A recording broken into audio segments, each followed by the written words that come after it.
Hello, my name is Dr. Louis Marcos, and I'm a professor of English and scholar in residence at Houston Baptist University, where I have taught since 1991.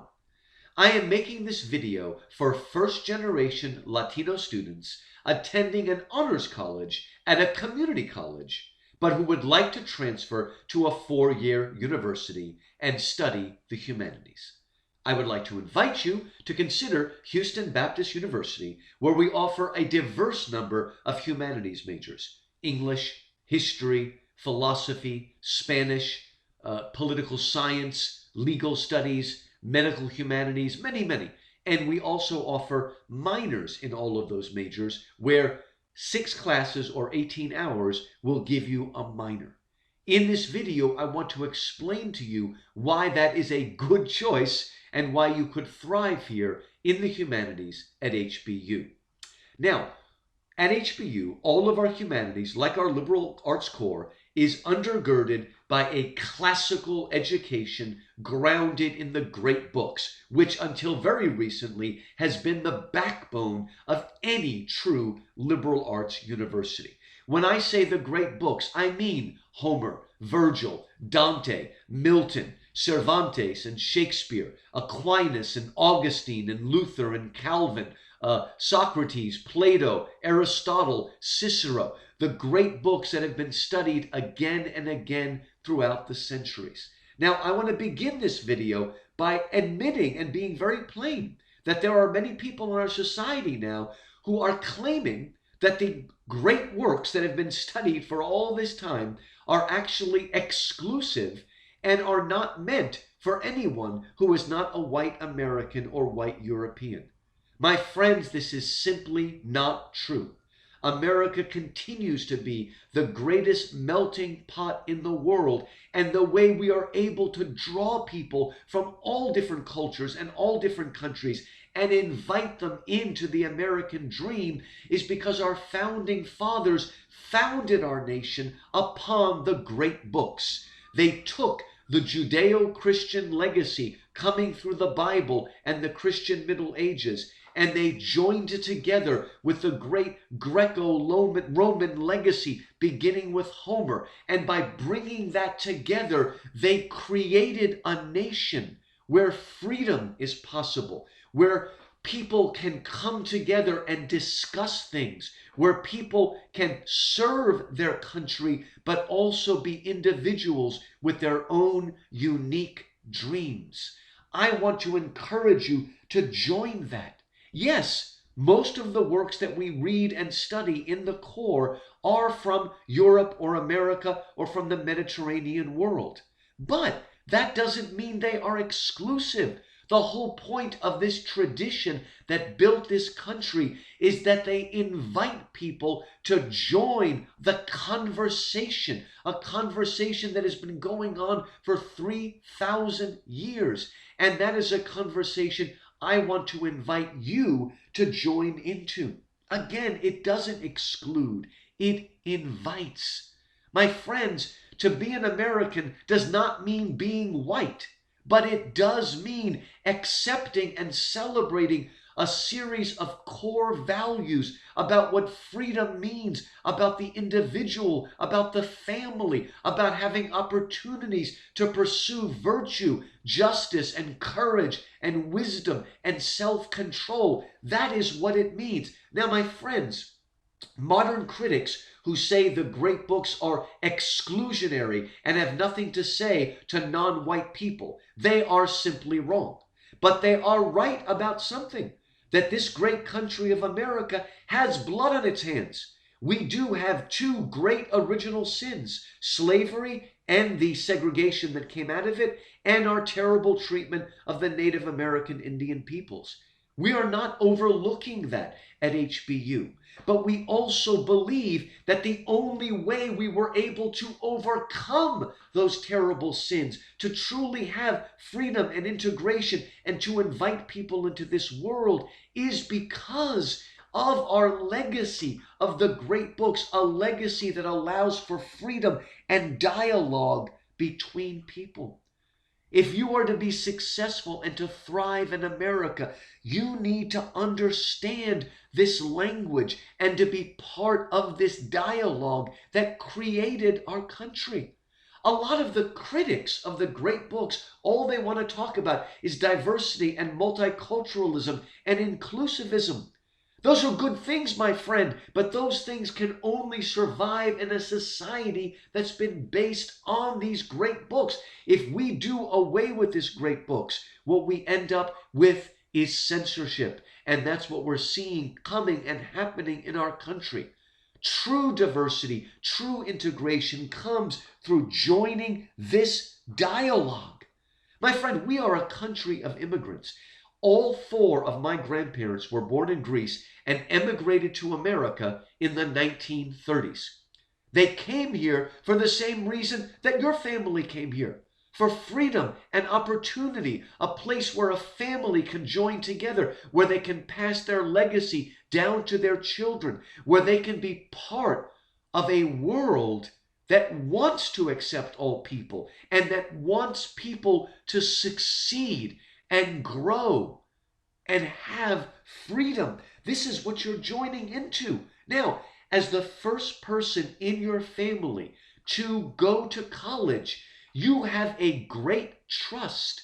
You are at the end point of family that have sacrificed a great deal to come here and put you in a position where you can study the liberal arts. Yes, to get a good job, but not just that.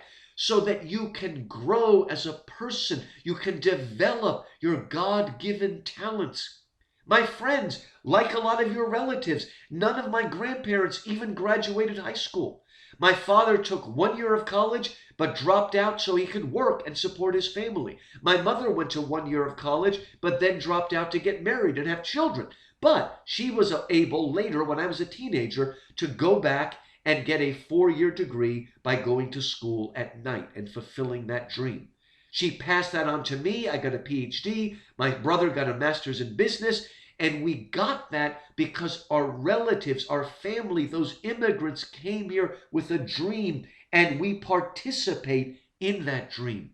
And you are honoring your family by entering into this dialogue and adding your own voice to it. Now, why major in humanities, or at least minor in humanities? I have a great deal of respect for people that learn skills. But if you come to college and only learn a skill, you're only going to be able to do that skill.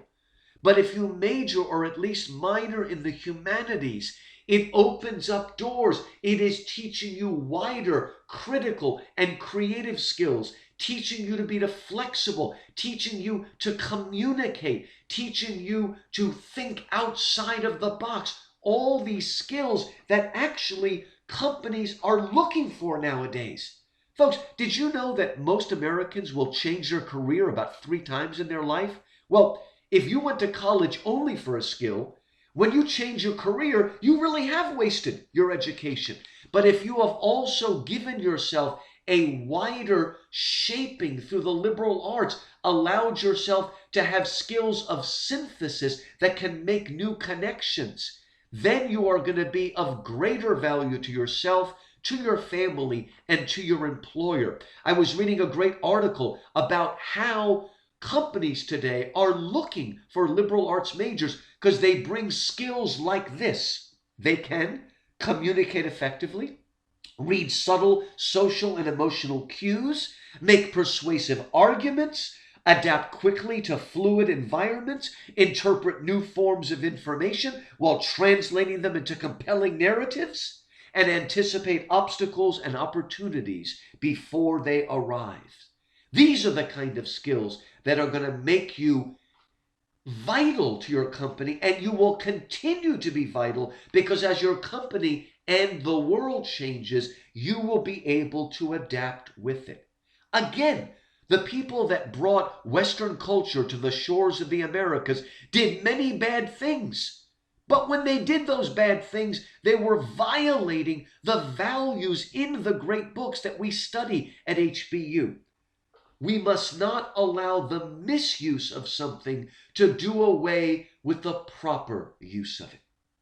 I would like to close this invitation by quoting a short poem from a Chilean 20th century poet named Pablo Neruda. He wrote a beautiful poem called Las Palabras, the words. In the first half of his poem, he talks about the beauty of the Spanish language and how it can capture every sight and sound and smell and bring such beauty to the world. But in the second part, he meditates on the conquistadores from Spain who came to the Americas and did terrible things, stole away the gold, stole the food, stole the land, stole the culture. And yet, he says, at the same time, although they took much, they also gave much. Here is how he ends his poem, first in Spanish and then in English. He says this: Por donde pasaban quedaban, arrasaba la tierra, pero a los bárbaros se les quedan de los botas, de las barbas, de los yelmos, de las herraduras, como piedracitas, las palabras luminosas que se quedaron aquí resplandecientes, el idioma. Salimos perdiendo, salimos ganando. Se llevaron el oro y nos dejaron el oro. Se lo llevaron todo y nos dejaron todo. Nos dejaron las palabras. Here it is in English. Wherever they passed, they laid waste to the earth. But from the boots and the beards and the helmets and the horseshoes of those barbarians, there fell like pebbles the luminous words, and there they stood, resplendent, the Spanish language. We lost, but we won. They took the gold, but they left the gold. They took everything from us, but they left us everything. They left us the words, las palabras. I want to say that the great books you will study if you major in the liberal arts, humanities, HBU, will be like las palabras, those beautiful Spanish words that gave us a newer and richer way to interact with the world, that drove us, that instilled in us virtues. Again, I want to invite you to join that dialogue and add your own voice to it. Thank you for listening, and blessings to you and your family.